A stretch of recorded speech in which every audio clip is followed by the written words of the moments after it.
تو اس کے پاس بمبئی کا فیشن کہاں سے آیا؟ مجھے بتاؤ، اس کے پاس فلموں کا فیشن، فلموں کی ادا کہاں سے آئی؟ اس کے کھانے کا ڈھنگ فلموں جیسا، پہننے کا ڈھنگ فلموں جیسا۔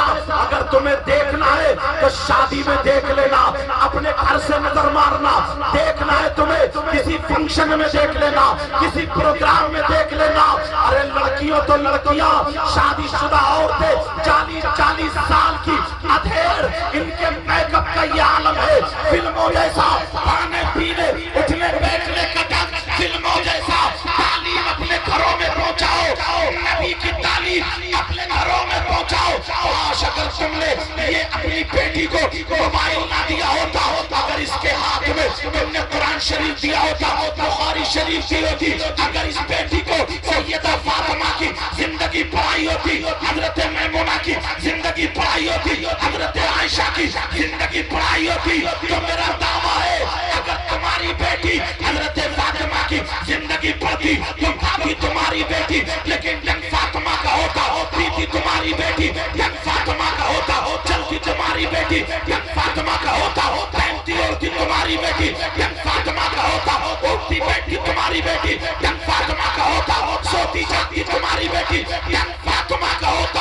اگر ایسی لڑکی باپ کے گھر میں ہوتی تو باپ کے لیے رحمت بنتی، شوہر کے گھر میں ہوتی شوہر کے لیے نعمت بنتی، اور جب ماں بنتی تو اس کے قدموں کے نیچے جنت۔ سبحان اللہ، سبحان اللہ، اللہ اکبر۔ نہیں ہے کہ ساری لڑکیاں خراب ہیں، ساری لڑکیاں بگڑی ہوئی ہیں، سارے ماں باپ خراب ہیں، سارے ماں باپ بگڑے ہوئے، مگر تم نے توجہ ہٹا لی ہے۔ اے لوگ قرآن کی آیت سنو، اللہ فرماتا ہے یا ایھا الذین آمنوا قوا انفسکم واہلیکم نارا، اے ایمان والو اپنے آپ کو اور اپنے گھر والوں کو جہنم کی آگ سے بچاؤ۔ کس سے بچاؤ بولو؟ جہنم کی آگ سے۔ کس کی ذمہ داری؟ کوئی مفتی صاحب آئیں گے تو پٹا اڑانے، کوئی عالم صاحب آئیں گے تو پٹا اڑانے، کوئی پیر صاحب آئیں گے تو پٹا اڑانے۔ یہ ماں باپ کی ذمہ داری ہے۔ ہر ماں کو پتا ہے میری بیٹی کس سے موبائل پہ بات کر رہی ہے، سینے کی آڑ میں کھڑے ہو کر کے کبھی کپڑے ادھر کو پھینکے کبھی ادھر کو، کس سے بات کر رہی ہے؟